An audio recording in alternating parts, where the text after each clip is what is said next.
Dobar dan, ja sam Akiko. Kari je poreklom iz Indije, ali Japanci vole kari i prilično ga često jedu. Pošto sam ponašala kari začin u samoposlužji, predstavit ću vam moj recept za kari.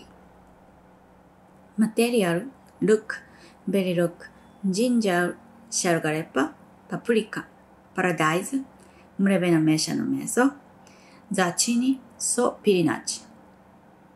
Osnovni začin je korijandar, kumin, čili, kurkuma. Ukoliko imate garam masala, dobro je dodati na kraju.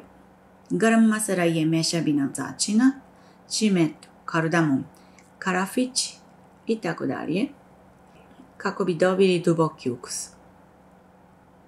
Iseckajte šitnu luk, beli luk i ginger. Posebno iseckajte šargarepu i papriku na male komade. I paradajz na komade oko 1 cm. Izmešajte začine. Stavite ulje u šerupu i propružite luk, beli luk i ginger. Nakon 15 minuta, kada luk dobije brown boju, dodajte šargarepu i propružite. Dodajte meso, paradajz i promešajte. Dodajte papriku, pa mešane začine.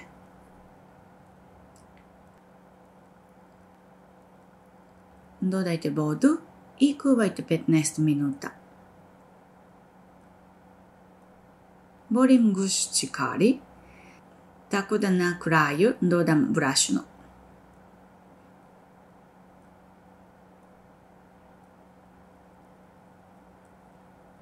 Dodajte garam masala i so. Kurkuma pirinač.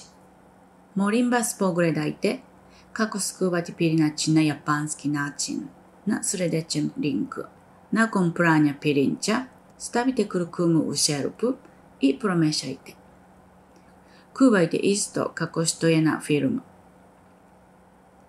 Nakon kuvanja promešajte i stavite na tanjir sa karijem.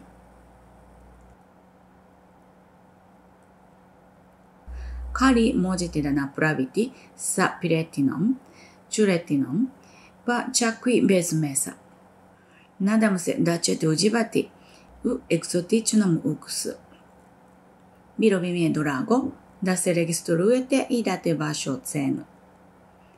Hvala vam na pažnji.